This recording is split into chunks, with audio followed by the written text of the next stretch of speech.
So, guys, welcome to another episode of the VietQ podcast. My name is Johnny D. Wynn, and today my guest is Dai Lo, all the way from Toronto, Canada. Yes, sir. What's going on, brother? How you doing, man? Everything's amazing, man. Happy to be here. Thank you for Awesome. having me. Well, thank you for also welcome to Los Angeles. For sure, man. I didn't. Pleasure. How often do you come out this way? I try to come out pretty often, actually, a couple times a year. Got it. Yeah, I love it out here. Good for like networking, making content. It's always just a great time. Super cool, man. But I've been excited to actually have this conversation with you. We've known each other for quite a bit of time, but I think just more recently we've been able to vibe a bit more. You were out in Vietnam with my partner Kyle, actually. Yes. And you got to see kind of the whole nightlife scene that was going down in Saigon. What brought you out to Vietnam? Well, I mean, obviously I'm Vietnamese, so uh, I was just out there like traveling, and it was just a vacation. I was just going to check it out, and I went. That was my first time going to Vietnam with like my boys, like just my friends, not like no family. And it was lit. Like I just went out to party and just have a good time and check it out. And then I don't know how we kind of conversated about it, but I was like, yeah, I'm going out to Vietnam. And then you told me to Yeah. link up with Kyle, and then I linked up with Kyle, and like Kyle's just the fucking best. Like you've been to many big cities. How would you Yeah. describe Saigon? Saigon's amazing. It's so diverse, and I love the culture. And one thing I really love about Vietnam is the food. Oh, the food. The food is so good. It's crazy. It's like super cheap and super accessible and super freaking good. So that's definitely one thing I love about Vietnam and Saigon. And the one thing I love about Saigon is like how busy it is. Like the culture there is like so. It feels like a big urban city. Everyone's like doing their thing and they have things going on. And I love like I love the culture of it because I think everyone's hustling and bustling and doing their thing, and I love that. And also like even creatively, I feel like it's a lot. I mean, I haven't explored all of Vietnam, but certainly like what I experienced there is like one of the more artistically forward cities too. I really like that. How would you describe the nightlife? You know what's crazy about nightlife? Like I was super surprised because I wasn't really sure what to expect. Because I've been to like other countries, like developing countries, and the nightlife is not really like, it's not like what we have here. But when you're in Saigon, it's like you go to the club and you're paying the same goddamn prices for bottle service as you pay here. You get the same damn experience, and it's literally like no different than you go to a nightclub here. So that was the misconception I think a lot of foreigners when they go there. Bro, they're like, huge Yo, misconception. they're like, yo, everything's gonna be so much cheaper. But Yeah. if you want the like, you want to go to the quality of clubs where you Right. see like great looking people and have Yeah, a great yeah, yeah, time. yeah. It's Los Angeles, it's Toronto, right? Bro, it's literally like LA or Toronto. Like literally every major city is the same. Like I thought, like for example, like if you're ever in like I don't know, like I've been to like Cuba or DR and you go to the club and it's not really, I guess depending where you go, but not really the same. You expect to show up and it's cheap and you get pop a bunch of bottles, but it's not like that. Like they show you the menu and I'm like, bro, this is the same price. I'm like, that's crazy. Like that makes no sense. And you're like, damn, bro, you gotta spend some racks here too. But of course, But they also serve you fruit though, right? Yeah, they serve you That's- fruit, which is that's- crazy. I think that's kind of dope. Yeah, I think that's dope too. They serve you fruit with your bottle service. That's kind of cool. Okay, we gotta talk about the genres of music that you were able to consume. Like, how would you in the club? What were you hearing in the club? I hear like, I mean, obviously a lot of like the Vina House stuff, Vina House, okay. but they kind of mix in like American like hip hop, but they kind of just mix it in with like the more like house/techno stuff sound. So it's kind of like a pop mix. But it is refreshing because like I like that like I can still hear like our music and the music that I kind of like listen to, like which is hip hop.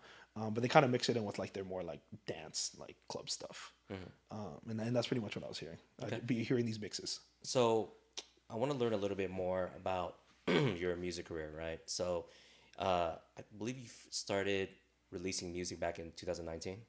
Something like Yeah, that, yeah, at yeah, least yeah. on Around Spotify? 19. Yes, that's right. That's right. Yeah. So take us through your music journey. Like how did you get involved, or why was it so important for you to get into the music game? Okay, so I've been making music like all my life, but I didn't really start taking it seriously until around 3-4 years ago, like 2019 ish. That's when I started taking it really seriously and pursuing this like. But it's always been my dream to like make music and like, blow up and be an artist. Like more than anything else in the world. That's what I want, and I think that's what my calling is in life. That's what makes me happy. Like I said, in high school, for example, like in high school, I used to like, so I started off by making like hip hop, like super rap. And then I kind of transitioned to like a little bit more singing and a little bit more melodic stuff. Right. But like in high school, like all I listened to was just straight hip hop, man. Like growing up, it was just hip hop and R&B. And then when I went to high school, I'd see kids like rap battling each other like after school and at like lunchtime and stuff. And then I was like, yo, that's super cool. And then I started doing it. And then I started like participating in the rap battles. And then I guess that kind of led me to wanting to make music. And then I used to kind of rap. And then I kind of transitioned to like more melodic stuff. And then, but it was always kind of just a hobby. Like lyricist type. Yeah. Like boom bap rap, you know? Yeah, so like it was just kind of a hobby. I kind of just did it, and then 2019 is when I just like decided to buckle down and really like give it a go. You know what I mean? Really go at it. And ever since, it's like it just consumed my life, and this is like 110% of my focus and energy goes into music now. I mean, talking about consuming your life, like you did something that I don't think any artist that I've talked to or personally know has done. 2021, you had a challenge for yourself where you did 53 music videos. That's right. Nuts. So just purely from there's so many layers to that in terms of complexity, because as a producer myself, how do you come up creatively for 53 53 music videos, but in addition to that 53 tracks, right? For so sure. Like let's talk about like in 2020 for you towards the end of that, how did you even set that goal to do that, and then take us through maybe some highs and lows from that whole experience. Right. So my inspiration for that was Russ, who is like he's super known for dropping a song a week on SoundCloud for like 3 years straight. And I said to myself, hey, I could do that, but why don't I like one up it and do a music video? And I told myself that like basically I was sitting home during COVID, like in 2020. I was like, fuck, I gotta do something different. Right. I really gotta cause like I used to be one of those artists that had like, I'm sure you know tons of these artists where they have like 100 songs sitting on a hard drive, and they're just like picking and choosing which songs to put out, and they put out maybe a couple songs a year, and they overthink everything, you know? And basically my mentality for that was like, I have 100 songs on a hard drive. I've been making music for like, you know, X amount of years before that, a long time, 5-6 years. And I'd stacked up all these songs, and I'm just like, in a way, like insecure, because you want to put your best foot forward every time you drop music, right? So a lot of times with artists, like we overthink things, but the problem with that is like you don't know which one's a hit. Like you could have 100 songs and you think song number 5 is a hit, but actually song number 53, which you hated, was a hit. So like you don't know. So I kind of have this attitude where it's like with music, it's subjective, you know, like, you know, something that like me and my boys or me and my engineer and producer in the studio think is a smash. As a producer, you know that feeling. You make a song and you think it's a freaking hit, and you're like, this is the one. And then you put it out. As you should. Right? Yeah. You put it out, but then maybe that's not the one. But the one that you thought was a throwaway becomes the one. So like, I don't want that feeling where it's like, I have all this music that I'm just sitting on. So my thought process and my belief is I put it all out, I put everything out there, and then let the world decide what they like. So that's why I decided to do that. And like I said, my inspiration for that was Russ. And before, it wasn't like I was making a song every single week and shooting a video and dropping it. So in 2020, like pretty much from like August to December, I'd already started stacking up, you know, like started shooting videos, started like getting like the mixes and masters done and finishing recording songs. But even that in itself is quite a discipline, because like people get in ebb and flows of creativity. For sure. I mean, you said that just during that time period of August to December, like what's your methodology for like kind of keeping that creativity flowing? Because that's still a lot of tracks. For sure. It's hard, man. There was a lot of ups and downs, especially when I started dropping. Like, so I'm the type of person, when I set a goal, I do it. Like, cause I don't like, the last thing I want to be in life is a liar. So if I give you my word and I announce to the world that I'm gonna do something, I don't want to see you in 2 years and you ask me if I did that thing and I didn't do it. Like, not only do I not want to let you down, but I don't want to let myself down. So like, I'm a big believer in like, when I set goals, I need to do it, because otherwise I'm just a liar, and I don't like that feeling. It's a terrible feeling when you like let yourself down, you know, even forget about everyone else. So I set the goal, and while I was doing it, there was a lot of times where like I felt really down and I was very discouraged, you know, like, because what I was describing earlier, there was times where I'm like, this is the song, I'm gonna put it out, it's gonna change my life, and I'm gonna be Drake overnight, and it just didn't happen. And it was so humbling, like each time you put out a song and you think it's the one and it's not the one. But you know, the only thing I could think of the whole time was just like, I told myself I was going to do this. I can't let myself down. I can't be a quitter. You know, if I'm a quitter, then like I don't even deserve to be successful. I don't deserve to become as successful as someone like Drake or The Weeknd or, you know, like Russ, who was my inspiration, like to do that. Like I don't deserve that. I don't deserve that like level of success if I'm a quitter. And I just kept saying that to myself. So even when times got hard and I got discouraged and I got like, you know, just when I was down, I just kept pushing through because I just felt like I had to, like, you know, I just feel like being a quitter is just not, that's not a winning mindset. I just kept telling myself that, you know, like if I can't complete this task that I set myself out to do, then I don't deserve the success. And that's pretty much what like kept me going, you know? So now let's switch gears to the execution of the music video. Yes. Yeah, like that's also quite a bit of like resources and budgets you're gonna have to kind of pull together as well, and creativity. So maybe give some highlights in terms of like some of how do you approach all these different music videos. So I have a couple guys that I work with, some of which I brought here with me today. Awesome. And they've been super dope. They've been by my side and supporting me, and they believe in me as much as I believe in myself, which I think is really important. You need to surround yourself with people that, you know, give you positive energy and believe in you. And it's very important. I believe in myself, so obviously I spent a lot of money, like a lot of time and money, and I don't know. I mean, like, I felt like I just got to lay it on the line, and I continue to do it because this is like this is my dream in life. Like, this is my passion. This is my love. Like, if not my dreams, like, you know, what else am I going to spend my time, resources, and money on? Like, you know, I just feel like there's nothing else that I happily will spend my money on this. You know, which is crazy because like sometimes when you make music, it feels like you're just burning money into a bottomless pit, and you just keep doing it. You know, in hopes that one day it's going to pay off. And deep down in my heart, like, in my heart of hearts, I believe, like, I really believe it's going to happen. So I don't know. You just kind of got to believe in yourself. From that period, what would be you personally, what was the most meaningful record and music video from that 2021? Oh, man. I mean, one of the most meaningful records that I put out during that time is probably not one of the biggest ones, but one of my favorites. It's called Darkness. It was kind of like maybe halfway through the year I wrote it, around like the August mark. I kind of had like a period where like, I guess I was just feeling really down. I was really depressed, to be honest. Like, I was really discouraged and depressed, and I kind of want to just call it quits. And that was like a huge inflection point for me because, you know, I started feeling like I didn't know when it was going to blow, but I thought like, you know, by the time it got to September, October, I would like have like a big record by then. And it didn't really happen for me yet. And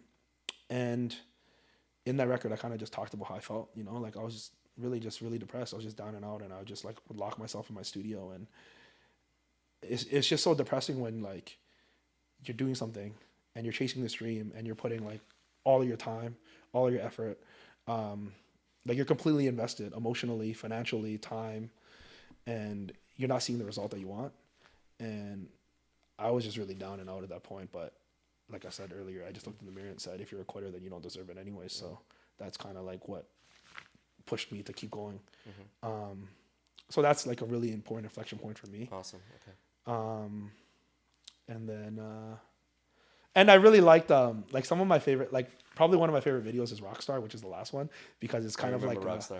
Because it's kind of, the video is kind of like a collage of like my entire journey, which I really enjoyed. It was like, so that was like towards the end of the year? That was towards the end of the year. Yeah. And, we did that on purpose. Like I had that record and I knew it was a smash, or at least I thought it was a banger.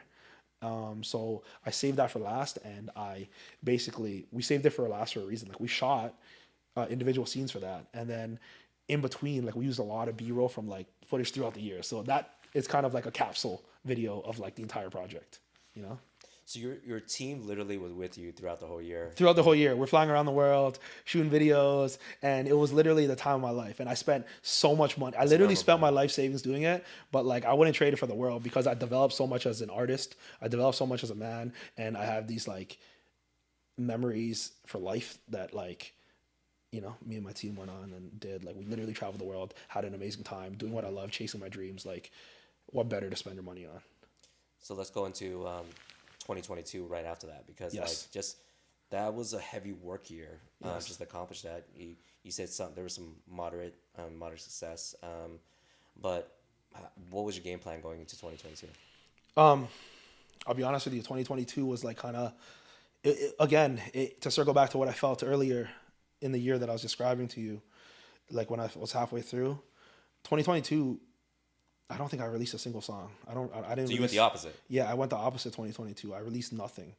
2022 was kind of dark for me, to be honest with you. 22 was a pretty dark year because I'd just come off of dropping 53 straight music videos, and I just didn't blow up the way I thought I was going to. You know, like all my wildest dreams hadn't come true. Again, I'd been completely financially, emotionally, and time invested into this project, and it didn't give me the results that I wanted. And I started to feel like,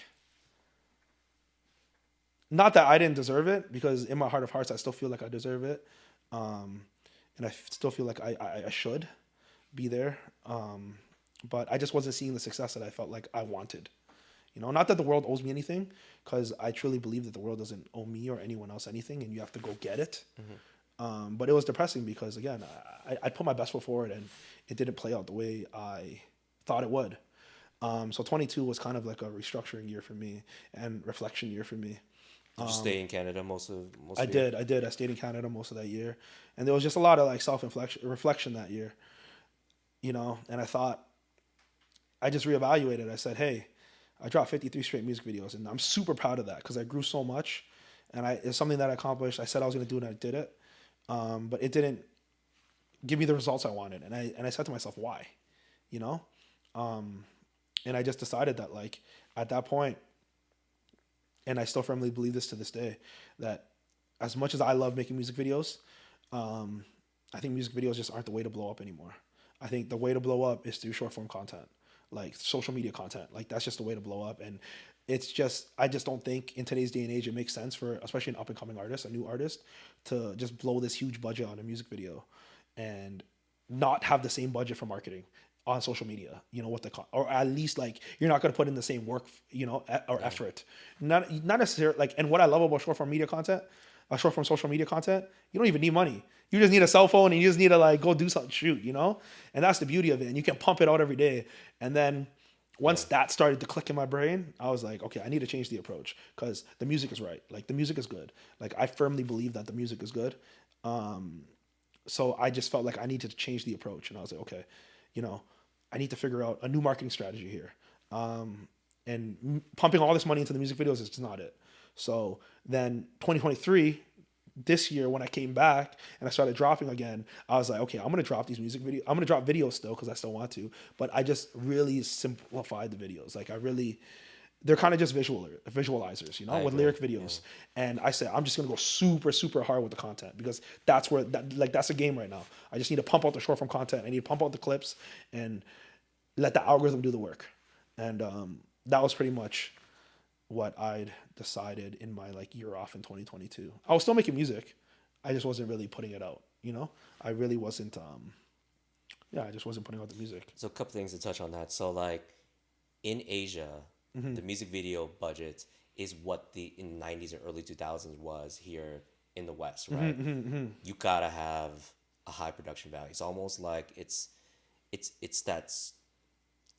depending on the genre of music you're in, you know, but I see it flipped where content is extremely important in Asia, but the MVs are so important, right? I noticed that too. Image and visuals, is key to that market. I noticed that too.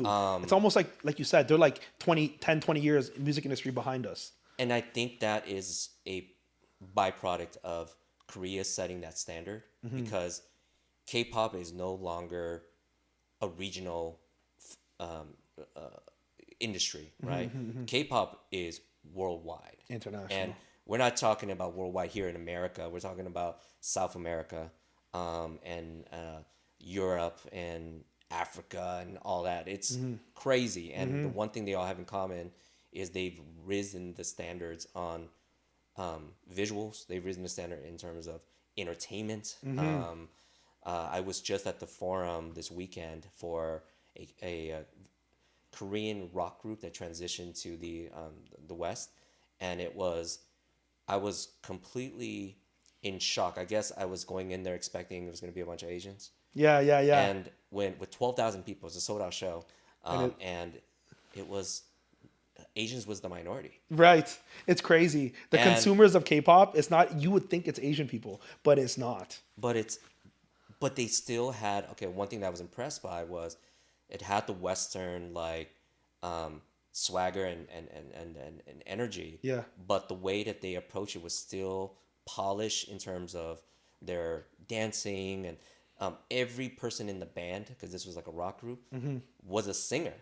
Like the freaking drummer was singing That's a insane. set plus the basses. It's dope. So I was just talent wise was just on a whole nother level.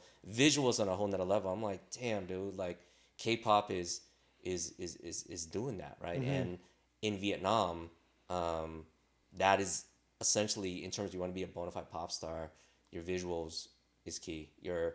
And the mark, but equally as important, you got to have a strong social strategy. You know, so kind of touch on what I've when I started noticing you in 2023, because I was, you know, since I started VietQ, I've been a avid supporter of you. You know that. I know that, and I appreciate that so much. You guys Literally show so during much love. 2021, Yeah. every song was on the playlist. I know, on the and I Fresh love you Friday, guys for that, man. So I wanted to show you love there. So in terms of your transition into like really clicking with social content being the more emphasis and the focus, we have to talk about Still Mine. Tonight, Yes. right? Yes, tonight. Yeah. Tonight. Yeah. You have so many you have so many different market shares. So like for those who have not seen the videos and social, you're running around Times Square Yes. with the Prime, like almost like you're marketing for Logan Paul here. How funny With is his that? brand, right? Right. Let's get you a brand deal with Logan, right? Yeah, bro, they need to cut the check. The amount of things that you promote for them, but Right? like so, this running around the city, man. Like, Yeah. what's How'd that come about? what sparked you to do that? So originally, the first time I did that video, the Prime wasn't in it. Okay. So I was in Asia. I was in Taiwan, and I had so Taiwan is where bubble tea or boba is from, originated, right? And me and my boy, we had this idea where we're like, okay, I'm gonna make this video. I'm gonna walk across the street. I'm gonna be shirtless. I'm gonna drink it. I'm gonna be like, yo, I don't know what they put in this here, but check this out. And then I'm just gonna play my song, you know? And we did it one time. And I had no intention of doing 100 videos. I just did one video. I posted it on TikTok and it went crazy. I think I posted it and it got like 400,000 views in like the first, I don't know, or like 300,000 views in like a week. And I was like, bro, I gotta like milk this now. This is going. I need to like make more of these. You gotta go. And then, yeah. and then I was in Asia when I did it, right? And then I came back here. And then for some reason I was in New York. And then I was like, damn, I don't know if I should do the bubble tea thing. Let me do this with Prime, because I've seen a bunch of videos on like TikTok where people make content with Prime, and I was like, at first I was like, let me just try it. You know, like I didn't even tried it. I just keep seeing the content. You know, it's just all in my face. I went and bought a bottle, and I just walked across the street, and the rest is history. So you said 100 social content videos, or give or take, because it was a lot. I think I made 100 videos. Damn. I think I made 100 videos. Yeah, I'm pretty sure I made 100 videos with that sound. And you kept it. I just kept pumping it. Competitive. I mean, repetitive too. Like but just a different location. But it was the same concept. Yeah, for sure. Was that important in terms of like making sure that you kept kind of the same formula, or to kind of just get it really ingrained? Well, along the way, I would like do different things and I would mix it in, but I would still keep doing what works. You know what I mean? Like, I feel like when you find something that works, you need to milk it, because it's not every day that like you find a winning formula. It's not every day that you find like a piece of content that's the best is when you find a formula for a piece of content that's easily replicable. You know, if you can do it over and over again and it's not an issue, and it keeps going viral, like that's the most beautiful like thing that could ever happen to you, is if you find a formula for social media content that works and you can do it again and it works again and again and again. And that's what I found. So I was like, dude, I need to milk this. I think and take advantage of this. A consistent like structure or format gives people the sense of like continuity or like consistency. Like they continue to kind of tap in to see what variation you'll do. Exactly. Of it. Like, the variation for me was I switched up the drink a couple times, or the big variation for me was switching locations. Switching you know location, what I mean? Yeah, but I kept the formula and I switched locations and I would just travel and do it again and again. And that was like just a great winning formula for me. So I just kept doing it. And now I mean, like, especially in Toronto, like when I walk around, like in my hometown, like I walk down the street and people just yell tonight at me, and I'm like, hey, what's up? So I love that. And like I've also been doing these videos where like I walk around and I say finish a song lyric. Yes. And I love those, right, I man. sing to them. I go tonight, and people think it's scripted, but I swear to God on my mother's life, like for example, there's this carnival in Toronto, and I was doing the finish the song lyric, and like people literally knew the lyrics to my song, and everyone on the internet thinks I'm like lying, like it's scripted, but I'm like, bro, this is not scripted. This guy literally, I walked up to him randomly, and he sang me back my lyrics, and the reason for that is because of all the content. And then I guess to double down on that, I did a concert like at the end of the summer, like my first ever headline show, and it was fantastic. I did it on 2 weeks notice, and I sold like 300 to 400 tickets, which I was super happy about. And obviously I saved Still Mine Tonight for last. And when I did it, like it was They all sang it back for the to you. first time ever in my life, like as a performer, like I've opened for a lot of artists, and I've done shows where like I'm not the headline, and I just come on and I need to, just put on a good show for everyone, but they don't know my music. And it was for the first time ever in my life. They knew all the lyrics. Like I literally, like when I was performing, I said tonight, and I could put down the mic and they would sing the rest of the lyrics. And it was like, it was an amazing feeling, and that was all because of the content, like the reason all the lyrics to the lyrics to that song, right? When I say one word, and the rest of the lyrics is because of the content. So, I think the content is just a winning formula. You need to pump the content. I want to share my story with that too, because when I figured out a way here to promote, because at VietQ we promote new music, and I got a playlist called Fresh Friday. Yes. Essentially, I followed that exact same formula. Right. I was at different locations. I just said, I said the same exact thing, Yeah. but I was in different, and I threw my hand up when I said I'm gonna do 5 new music. Yeah, I love that. And 5 new tracks, and then let's go. And that went like every video got, and everyone loved it. And then my wife was saying like, I think people tuned in to see where the hell you were at every time. Right. And then sometimes I would just have random people behind me, but it was one of those things people look forward to. But they just knew it's Friday. Where's Johnny at? Where's Johnny at? I know the exact video you're talking about. Yeah. I love those videos. So, but I got a little bit exhausted from that in terms of just creativity. But I think I'm going to be bringing it back probably in 2024. You should, bro. I love those videos. I know the exact ones you're talking about. Because I put you on a couple times. Yeah, right? It was amazing. I appreciate that so much. Genuinely.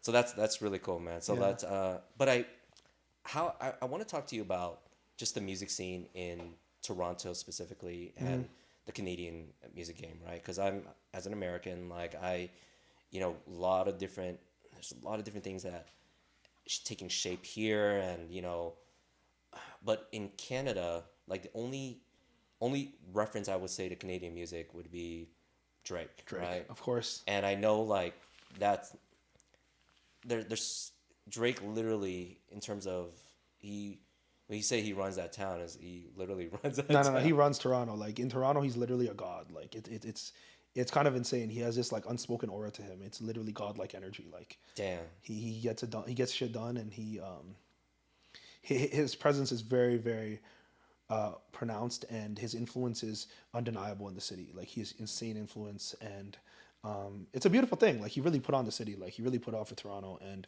I think like before Drake, Canada didn't really have a global superstar. Yeah. But Drake really just like catapulted not just Toronto, but the entire Canadian music scene. And then like, artists that were able to build off of that and spin off of that are, artists like we were talking about, The Weeknd, who you might not even know is Canadian. Yeah. I mean, he's from Toronto.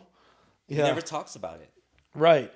And then like artists like The Weeknd and Tory Lanez are some like notable acts that are like from Toronto as well, that kind of like were able to, snowball effect. But like that definitely was propelled by Drake. Like Drake really put on for the city, and he continues to. He's always showing love to local artists and local, just a bunch of local things. He's always repping the Rafters, and he just shows so much love, and he puts on for the city. And he just started this, like, he opened the floodgates for Toronto. He really kicked down the door. And now there's like so many talented artists coming out of the city. What are some names to at least be on the lookout for that we should tap into from Toronto? From Toronto, there's a lot of artists that are like really dope. Like I said, the big artists are obviously Drake, The Weeknd, Tory Lanez, and then Nav. Tory from Lanez. Toronto. Yeah, Tory Lanez from Toronto. Well, he's from Brampton. but it's like a suburb of Toronto. If you're from Toronto, like yeah, you know Brampton. You know Brampton. Yeah, right? yeah. But like I said, Nav obviously, and then like in terms of like the local artists, that like Drake for example gives a lot of looks to. It's guys like Presa and then recently Smiley. You know that song with Smiley, Over the Top. Yeah, there's a whole bunch of local artists that are like just going super hard, and they're killing it. Shout out to them.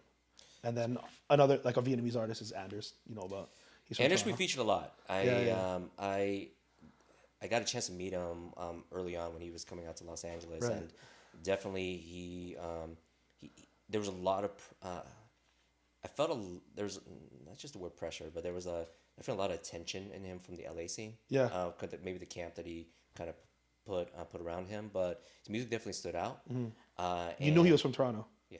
Yeah, for sure. Yeah. He definitely brought he carried the Canadian culture. I feel like when he brought it down here in America, right? Dope. Shout out to him. So, but beyond that, like, kind of going back to do you think with Canadian music or just Canadian artists, sometimes they get overlooked because America is such a bigger music market? For sure. 100%. In terms on the global scale, Yeah, 100%. I think that like, it's tough. Like I think every Canadian, as crazy as it is, like I think every Canadian's dream, every Canadian artist's dream is to blow up in America, because obviously America's the biggest. It's the biggest market in the world, right? Like when you blow up in America, you blow up in the world. Like that's the one thing that Drake was able to do.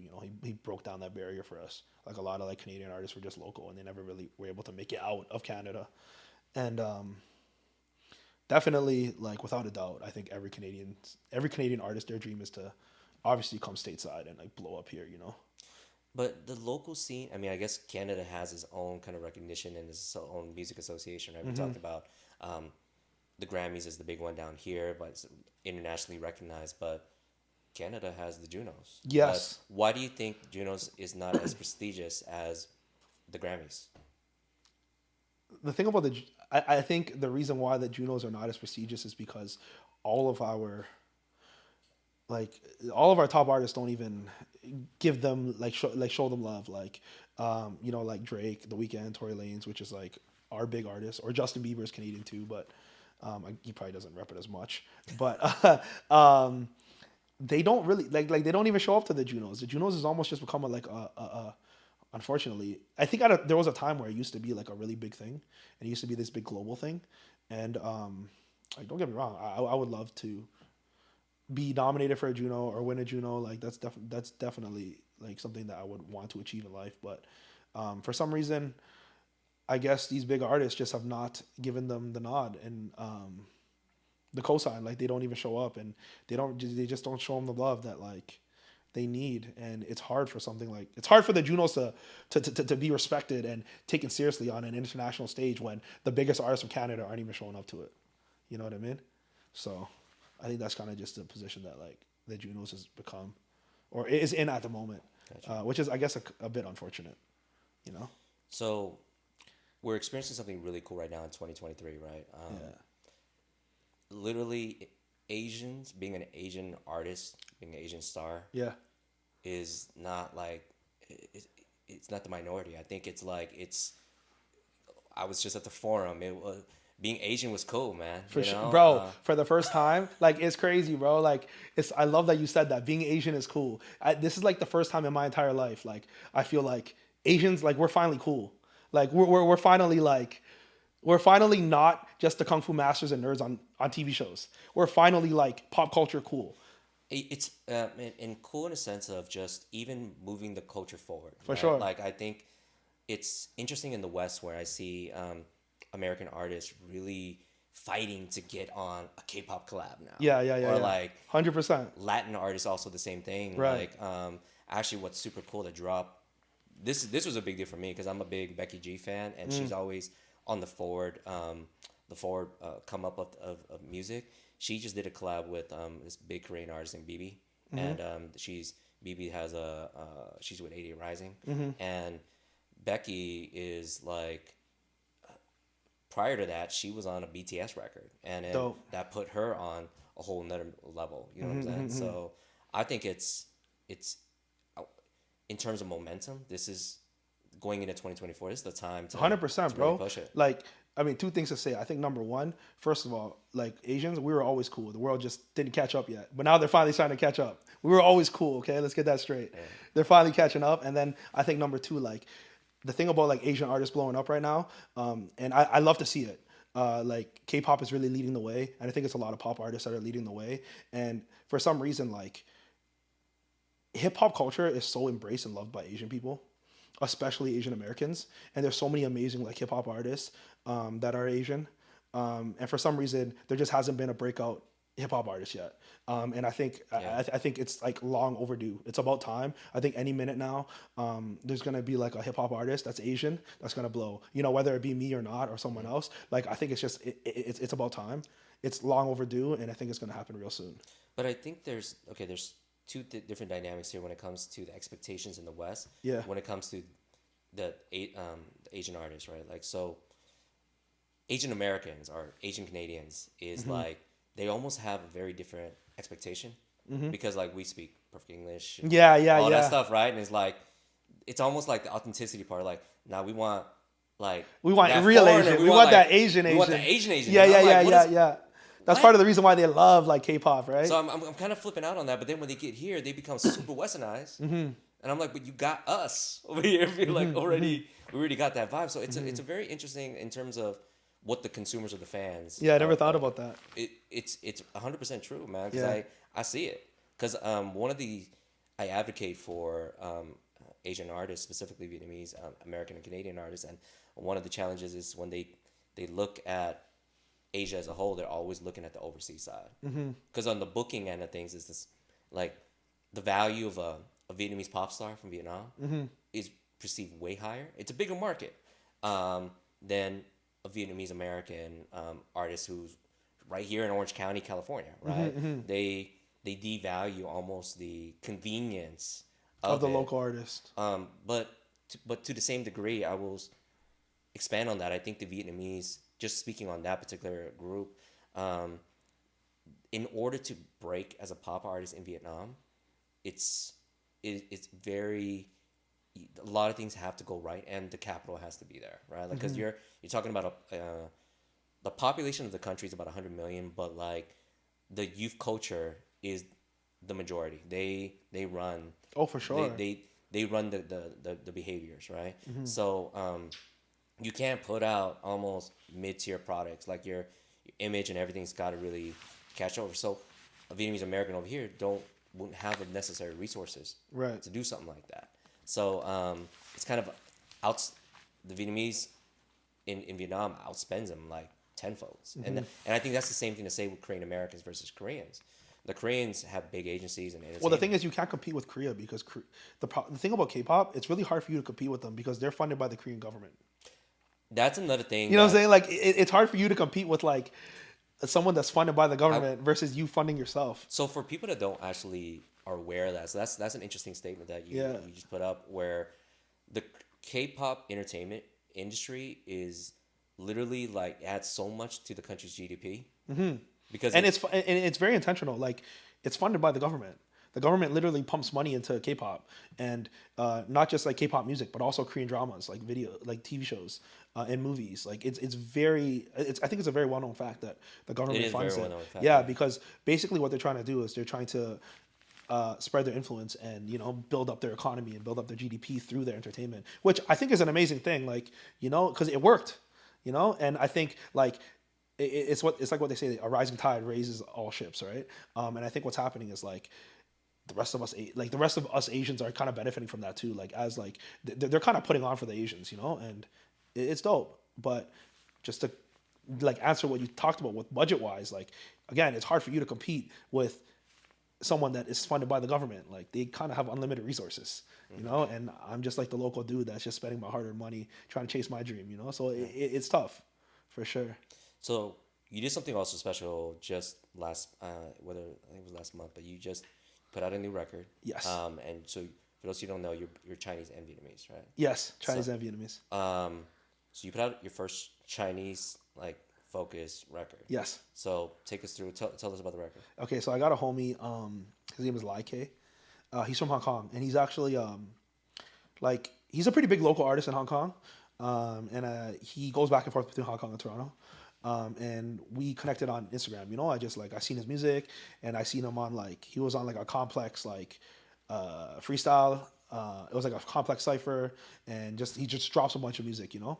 And I've just been a fan. I was literally just a fan of my boy, and I hit him up, and I was like, "Hey, bro, your music's fire." Just showing love, you know. And he responded to me, and we became internet friends, you know, like Instagram friends. And then I was like, "Yo, let's do a record together. Like we're homies, you know." Like I just said to him, "Yo, let's do a record together," and he's like, "Yeah, I'm down. I'll do it, but it has to be in Chinese.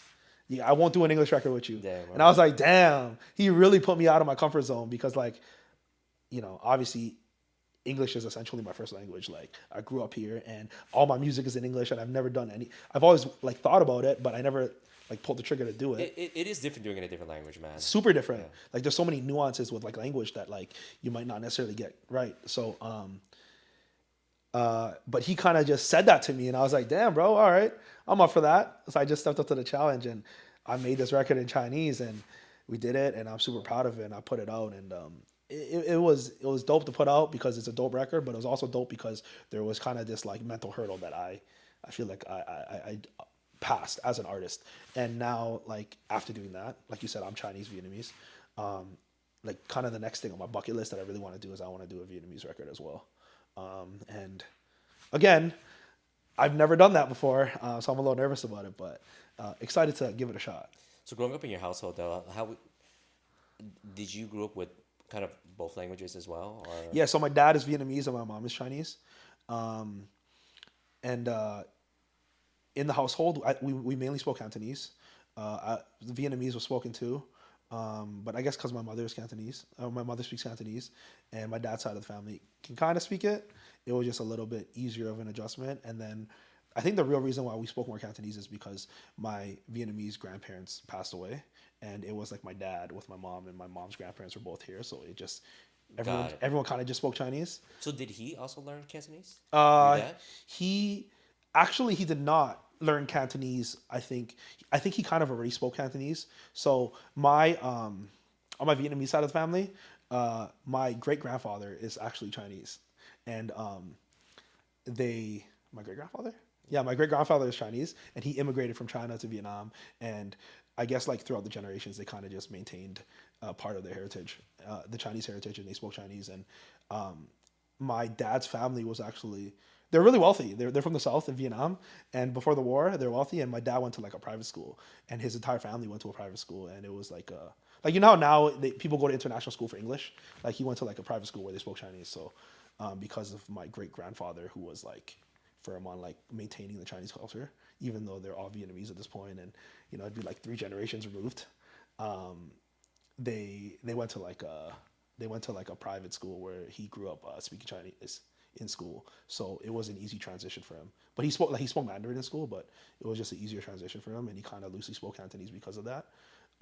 So once my grandparents passed away, like my grandfather was left in Vietnam after the war, and then my grandma came to Canada with my dad, and then she passed away from cancer when I was really young, and then I guess because only my mom's side of the family was still around, that's kind of when we spoke Cantonese. But the Vietnamese was spoken just with my dad and my mom too. Like my mom speaks Vietnamese now too, because when she first immigrated to Canada, it was literally the opposite. Like now it's my dad, my mom, and then my mom's grandparents. But when my mom immigrated, it was my mom, my dad, and then my grandmother from my Vietnamese side. So we all spoke Vietnamese then. And then when my Vietnamese like grandmother passed away and my Chinese grandparents immigrated, then we kind of shifted from Vietnamese to Cantonese. And so I kind of grew up speaking both, but definitely there was a shift in my life like after like my Vietnamese grandparents passed away. So this is a funny question. What is the most Chinese thing about you, and what is the most Vietnamese thing about you? Damn, the most Chinese I've never been asked that. Because you just went to Nam, so I wanted to kind of, you definitely probably filled up on some vibes with the Vietnamese culture, right? So like, yeah. That's why like what you got both cultures, man. What's the most Chinese thing about you? That's a funny question. I don't know, man. Because there's similarities with differences, man. Yeah, definitely. And if you speak to either side, which is really funny because if you like speak to either side and you identify either side as like, there's kind of like, I mean, obviously you're Vietnamese, so you know there's a little bit of like oh yeah, like tension, which has always been really weird for me because like the Vietnamese people don't really like, there's like a little bit of beef with the Chinese people and vice versa. And I'm both. So like, that's always been really strange for me.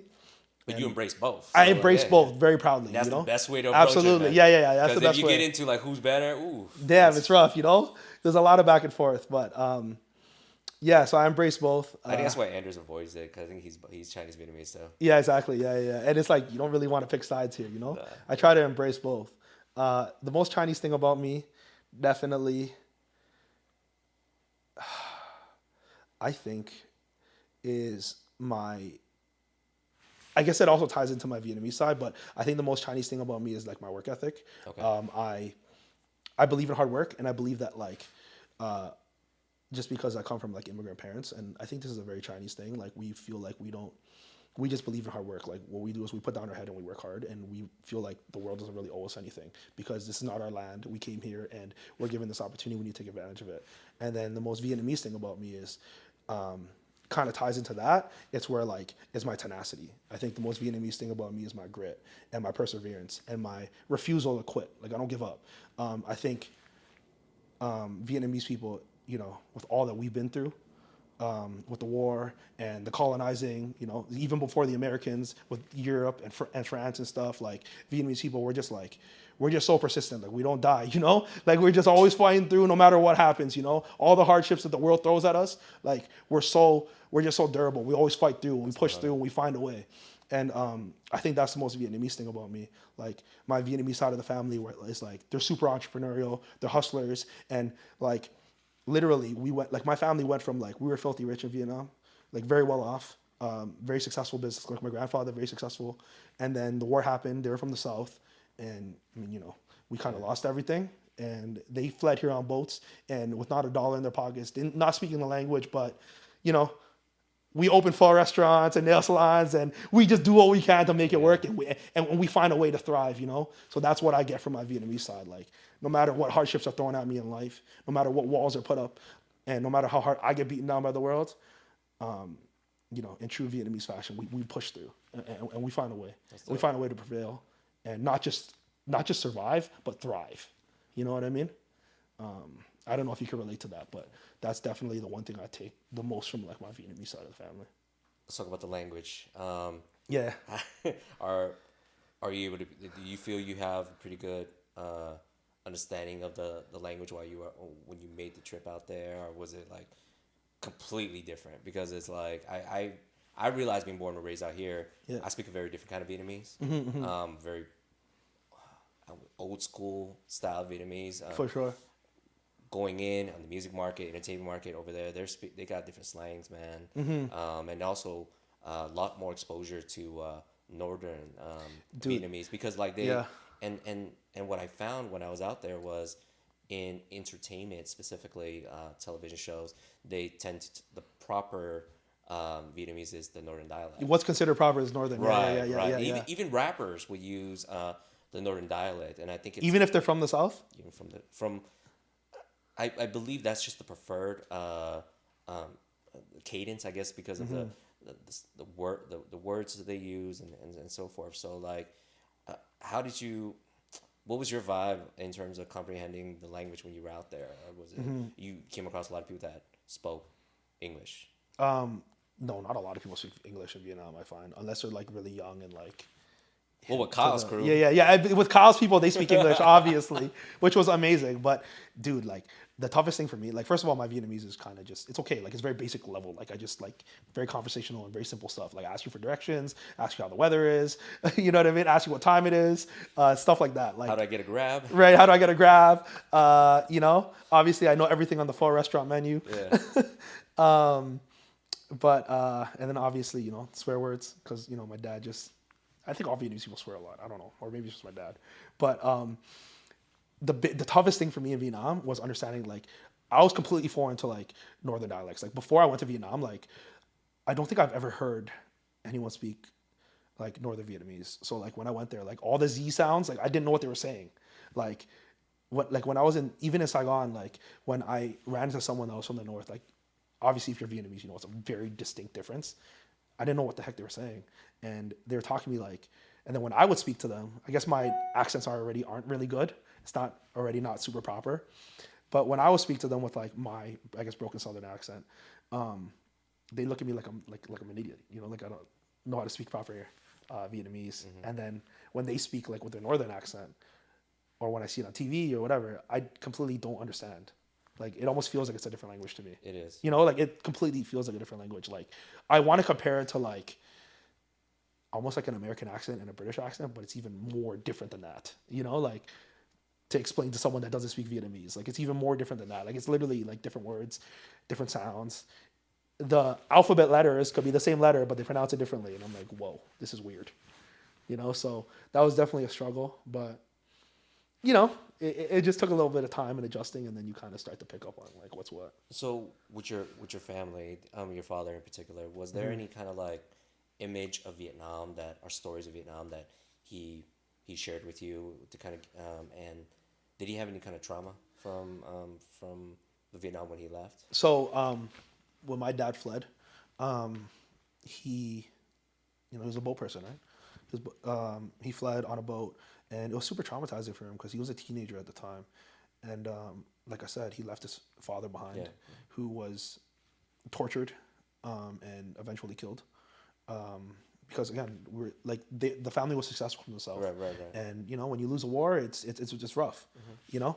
And after that happened, pretty much my entire family. My dad has 11 siblings. 11 siblings? No, 10 siblings. 10 siblings. Dude, Sorry. that was like, that's 10 the siblings. norm, bro. Yeah, that was the norm, right? And my grandfather had Crazy. 2 wives and 11 kids. And I think like, especially in that time, especially if you were wealthy, well off, that was the norm, you know? Just huge families, a lot of times multiple wives. And basically, half of them went to Australia and half of them came to Canada. And some of them in the States, but mostly it was Canada, between Canada and Australia.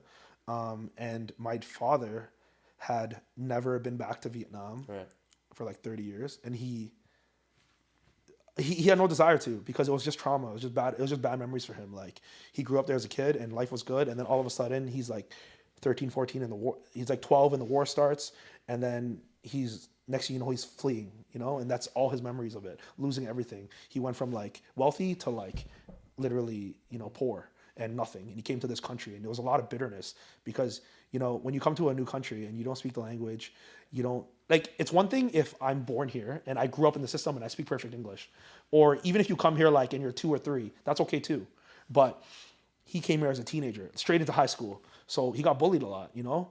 And he went from being a rich kid, taking care of having servants in Vietnam, to coming here, living in the hood, you know, living in government housing, and you don't speak the language. All the kids in high school are picking on you because you don't speak the language. So his entire like memory of like Vietnam is just very bitter, because the way he sees it is like, you know, we lost this war, and my entire life was taken away from me. So he had no desire to go back. Right. And I think a lot of Southern Vietnamese people feel that way. That's You know, yeah, they don't even. My dad, for the longest time, like he's like, it's not Vietnam anymore. Like it's not the Vietnam that I grew up in. You know, like my country's gone. My country's flag doesn't exist anymore, and a lot of people feel this way, but they don't say it out loud because they don't want the politics to come with it. I don't feel this way because I don't have this trauma, and I can go there and enjoy the culture and feel like it's a unified country and feel like these are my people. But for him, there's a lot of bitterness because the way, like I said, the way he feels is like, my country's gone. We don't sing our national anthem anymore. Our flag doesn't exist anymore, and the North took that from us. So why do I want to go back there? It's all bad memories, and my dad's siblings feel the same way, and for like 30 odd years, they hadn't gone back. And it wasn't until I convinced them to go back. I said, no. You convinced them. I convinced them. I said, no, we got to go to Vietnam, man. Like, I really want to go there. Part of my identity. It's part of my identity. I need to find out where my people are from. And I've been seeing all these beautiful things online about like all the things that are happening in Vietnam. And then me, him, and my sister went on a trip to Vietnam. And we had a great time. And that was like his first time back in like 30 years, you know, 30 something years. And yeah, and now he can't wait to go visit again. But before that, there was definitely a lot of trauma. It was just because all he knew was war. Like how long did the war last? Like he lived through For a lot. right. It was like 15, 20 years. Like, Right. it was, So his entire life he just knew the war, and it was like even Vietnamese people before the American war, there was the Europeans, the French, in Vietnam, it country was just was always at the war. country was just always at war. So like the Vietnamese people, like for him it was just war, war, war. So it's just this trauma for him that just he just didn't want to go back. Like he go back and it's just memories of his friends and family that didn't make it, and it's just trauma for him. Like, and I know that my father has like serious PTSD. Like he never told me stories about Vietnam. He would literally like the only time he ever told me stories about Vietnam was when he was drunk. When he was drunk, then he would talk about Vietnam, and he would just tell me about the bad memories. He'd be like, "Man, it was so scary, man. Like one time, like he tried to escape multiple times, right? And like he didn't make it the first couple times. He tells me he's like, I'm running on a beach with my mother, and I'm like 13, and I'm just seeing like people like get shot that are like trying to escape as well, getting gunned down, and we finally made it to the boat, and we had like bags of gold to like bribe the guy to pay him to take us away from here, and it was just the most traumatizing thing ever, and it was just me and my mother and my sisters, and we're kids, and he's like, those are my memories of Vietnam, and they're not good, and that's why I don't want to go back there. It's just bad memories. I still have nightmares about it, and I don't like talking about it. And he only ever told me those stories when he was drunk. When he was sober, he just doesn't want to talk about it. I never asked because I knew that it's like this great like place of pain for him, yeah. Like there's a lot of little things about him that like I know for sure he has PTSD. Like it's crazy. My father can't sleep without a nightlight. And I know that's because of the PTSD that he dealt with in Vietnam. I noticed that actually with I noticed it with a lot of my relatives. Like they could not sleep with pitch black. Without a nightlight, right? They just can't. I don't know what it is about the Vietnamese people. They cannot sleep. Like it's just a trauma because of the war. Like that's one of the little things about him. He cannot sleep without a nightlight. He needs it on. He needs to know what's going on, And he's a light sleeper, Like when he hears the noise, he's like, "What's going on?" Like he wakes up and he's just like, and it's little things like that. And yeah, And my father, like growing up, my father was an alcoholic. Like he was an abusive alcoholic. Like he beat me a lot, and he drank a lot. But he's not now, which is amazing. I'm very, and I'm very happy about that. But he just has so much PTSD and so much trauma from like what happened. Like I said, he fled in his teens, and then in his early 20s, his mother died of cancer, and he hadn't seen his father since he was like 13 or 12, and his entire family just split up. Half his siblings are in Australia, and half of them are in Canada, and they're just living in the hood, and they're just like, struggling to get by in life, and he just has a lot of trauma because of that. I feel for that generation. Right? I wouldn't say I know a lot about these stories, but they are reoccurring themes, and because I spend a lot of time trying to understand different generations, because there's I'm a Gen Xer, I'm Zennial, and I'm born and raised here in America, and I have a very progressive relationship with Vietnam because I've gone back probably over a dozen times. I'm blessed to go back that many times but for very different reasons, and every time I go back has been I've built a deeper relationship. So I think that with a lot of specifically Americans and Canadian Vietnamese, or all VietQs in particular, that have never made the pilgrimage or the trip back, I think that my statement here is I feel it is important as a Vietnamese to step foot in a country where everyone is of your heritage, right? Of course. It does something to you. It does something 100%. to you. Whether it challenges you in a way of like, like what your perception of being Vietnamese is. Because growing up for me in America was all about assimilation. And in fact, that was encouraged in through my household. It was like, me too. Let's not, you don't need to bring that Vietnamese to school. Like, you want to fit in, you know what I'm saying? So like, absolutely. Now in my my journey in my 30s to my 40s right now, I'm building this very deeper dual identity of being American first, because everything about me is American, but my aesthetics and my upbringing and my roots is Vietnamese. But when I explain that to my American friends, I'm like, but the Vietnamese over in Vietnam, they grew up very differently. So I'm slowly learning how to vibe with them in that way. That's why I'm trying to understand their approach towards music, their approach towards art, and things like that. And one thing I also love about the country too is because the country has been so suppressed for so long through various wars, Vietnamese people are very incredibly creative. Amazing. Incredibly creative. And I think there's so many incredible Vietnamese people in the creative space over here in the West, and I think emerging right now in the East. So I think that the country of Vietnam is going to be that next rising nation that's going to be outputting some amazing creative work. We're already starting to see that in film, in fashion. I would say one of the things we're rising a lot is in the fashion game, and the artisan of like how they approach that whole thing. It's been crazy. So it's been a great journey, and what I try to do is try to break down any kind of misinformation or misunderstandings, but also being very respectful that people have past traumas. For sure. Yeah. It's kind of like this fine line. It's like exactly like you said, like I was raised like that too. We're all about assimilation, like my father, I think like the proudest thing that he's ever done in his life is get like we're from Canada, so a Canadian passport. Like he always identified as Canadian first, and I literally just told you how he felt about the country, so I found like I'm the one that forced him to go back because I found it super important for me to, like you said, be in touch with my heritage and my people. Like I'm glad he did it for you. I think that's probably one of the big reasons why. 100%. Well, part of the reason he didn't want to go back either is we don't have any relatives there anymore. We lost everything. Like his house is not there anymore. Like everything's been taken. In his eyes, it's not even his country. It's not his country anymore. Like he lost everything. He's Canadian. He's Canadian. Yeah, that's it. He's not Vietnamese anymore.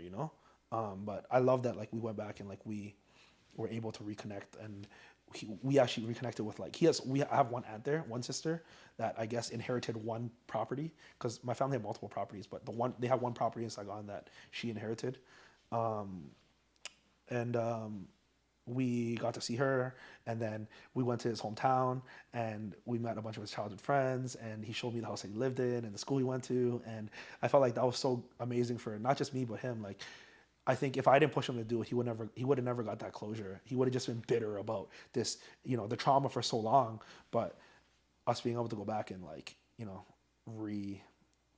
refine, like, reconnect with the homeland, like that was super important because obviously like us being born here, obviously culturally, like I'm born here and language wise, like I speak the language here, but in my blood I'm Vietnamese, in my heart I'm Vietnamese. And it was really important for me and my dad, I think, to do that trip and like just reconnect with our Vietnamese heritage, and I still find that like I struggle. Like when I go to Vietnam, it's a lot easier for me to like hang out with Kyle, and obviously culturally like we connect and relate more. Being him being Vietnamese American and us growing up here in the West, there's a massive cultural gap. Huge. That I'm still actively trying to close. Like Vietnamese people from Vietnam versus Vietnamese people from here, it's very different, and I'm actively trying to close that gap because these are my people. You know what I mean? And that's 100% what I'm doing the same thing in terms of when the folks that resettle here, like this next generation resettling here in America, Canada, they definitely are experiencing that culture gap as well. For sure. What our platform's trying to do is trying to be at least figure out ways to help everybody bridge the gap. Yeah, for sure. Like that's super important to me. Like I'm not just gonna like throw away my identity and who I am and my heritage and my culture. I think it's right now is to embrace your identity. Like I said, absolutely. Back to it's crazy. Like growing up, like I was kind of taught by my family to assimilate, and now I want to like reconnect with my heritage and my culture. Like that's super important to me. So this is my last question before we wrap things up. So it's the end of the year. We've got like 1 month left for 2023. What's in store for Dai Lo going into the next year? So what I'm planning to do is put out an EP. I've never put out an EP before. I've only done singles. And the theme of this EP is I really want to package up and put out some new as well. 80s dance pop inspired music, which is what I've been like working on recently. And I'm super like just feeling and vibing right now, It's kind of a sound that like The Weeknd ushered in and Tory Lanez built on. It's something that I love, and if you listen to Still Mine tonight, There's heavy influence from 80s dance pop, and I'm really feeling that vibe right now. So my plan is to put out an EP, and it's just like a bunch of music that's with this vibe, and it's gonna be like a hip hop slash R&B slash pop slash 80s dance pop slash like that retro vibe, and I plan on putting that out and expect a lot more content from me.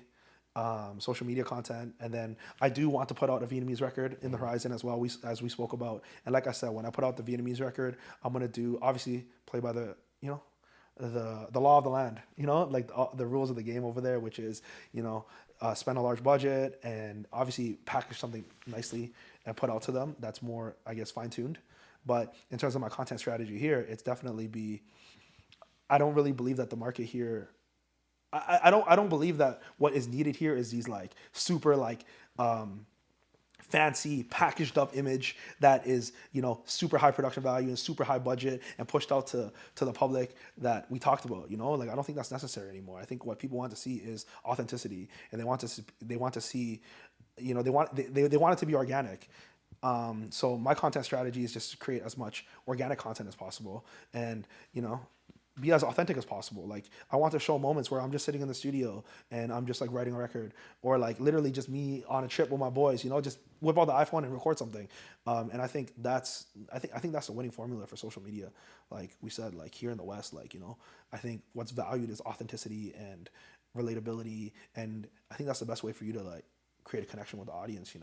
I don't think it's through massive budgets and super like calculated, fine-tuned things that you shove into people's faces, like with like 5 like PR people and producers and A&Rs, and I don't think that's necessary. I think I just need to whip out a cell phone, record something, like whether it's me singing on the side of the street or just me sitting down in front of a sunset and just singing a song, and that's the type of content that you can expect from me, just super. Just authentic, real, like just a glimpse into my life, I think your strategy is all about connection. It's making that connection with for sure. your listeners. So, actually, one last question: What is one word that would best describe Dai Lo, music, the artist? One word that would best describe me is perseverance. If there's anything that I am most proud of, is my ability to persevere through the hard times.